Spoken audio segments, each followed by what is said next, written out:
Coucou tout le monde, salam alaikum ou marhaba bikoum, bienvenue dans mon canal.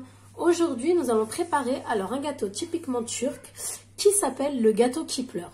Donc pour ça il nous faudra 150 ml d'huile de table, 250 ml de lait, 200 g de farine, 3 œufs et 150 g de sucre et 25 g de cacao pur, un sachet de levure chimique et de vanille. Donc on va commencer par mélanger les ingrédients. Donc aujourd'hui c'est ma grande qui m'aide. Donc voilà, je te donne. Tu mets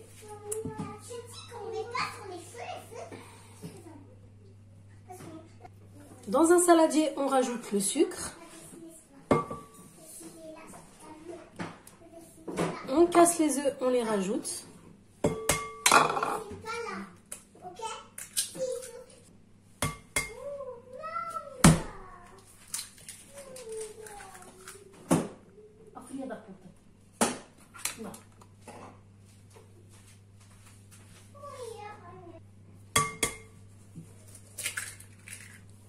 Une fois qu'on a rajouté le sucre et les œufs, on mélange bien.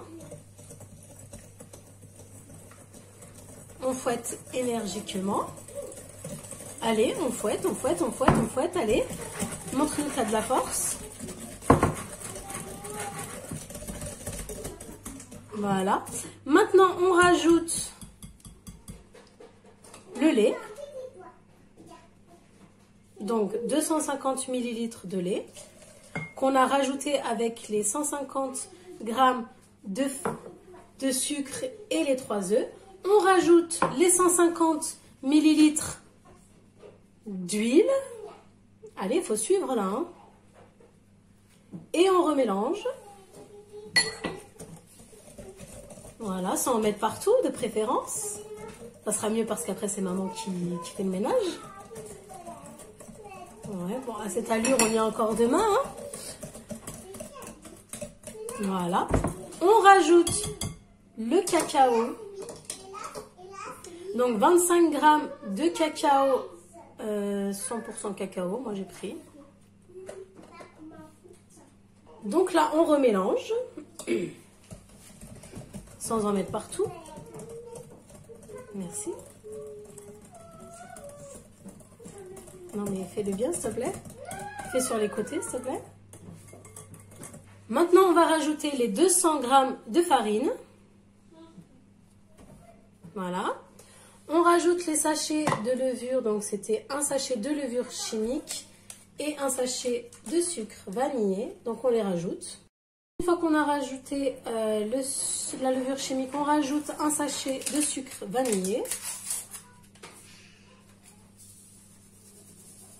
Et maintenant, on remélange énergiquement, sans en mettre partout.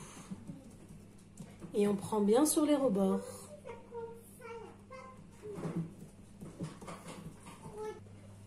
Donc, après avoir bien mélangé notre préparation, on a beurré un moule avec un petit peu de farine et un petit peu de beurre. Donc en fait ce gâteau on va le manger, on va le déguster dans le plat. Mais en fait c'est pour que la découpe elle soit plus facile. Du coup j'ai mis un petit peu de farine et un petit peu de beurre. Donc maintenant on va mettre la préparation dans le moule. Sans en mettre partout, merci. Voilà.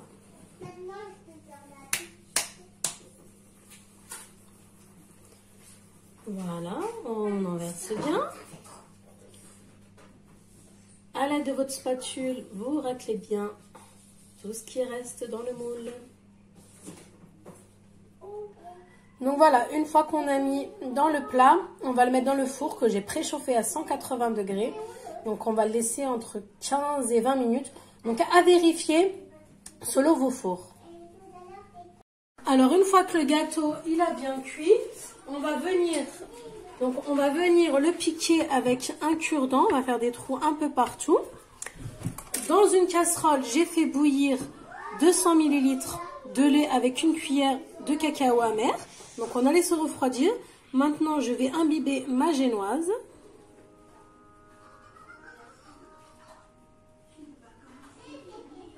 Voilà. Je vais laisser bien Alors maintenant, on passe à la deuxième étape. Donc, on va faire une chantilly. Donc, pour ça, j'utilise cette chantilly à base de mascarpone. Elle est inratable. Si vous n'en avez pas, vous prenez juste de la crème liquide avec un peu de mascarpone et ça le fait. Donc, pour ça, on va commencer à la monter.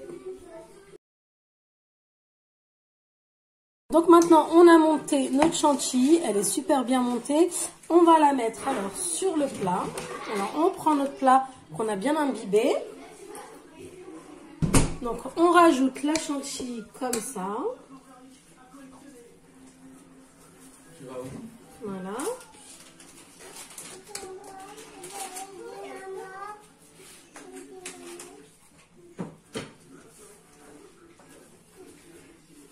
Vous en mettez bien partout. Donc maintenant, on a mis toute la chantilly. Donc comme vous voyez, ça fait couche gâteau chantilly. Maintenant, on va préparer le glaçage. Donc à tout de suite pour la dernière étape. Donc maintenant, on va faire bouillir 280 ml de crème liquide. Voilà.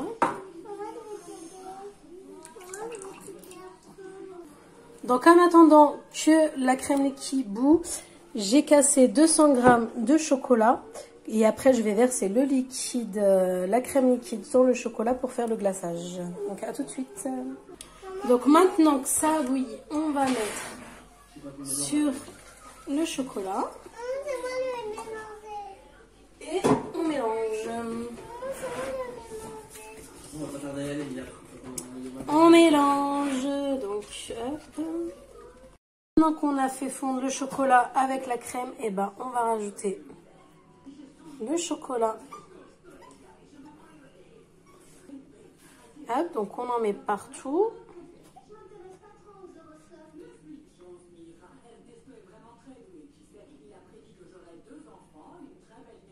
Voilà.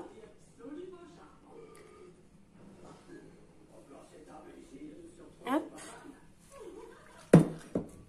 Et maintenant, on va laisser. Voilà, moi j'ai laissé reposer toute la nuit au frigo. Comme vous voyez, c'est super facile à démouler. Une bonne cuillère et le gâteau est super moelleux. Donc j'ai pas rajouté de sucre dans la crème parce qu'avec le chocolat par-dessus, ça fait déjà beaucoup. Donc voilà, il n'y a plus qu'à déguster et surtout à essayer. Donc je vous dis à bientôt pour une nouvelle vidéo et n'oubliez pas de liker. À bientôt!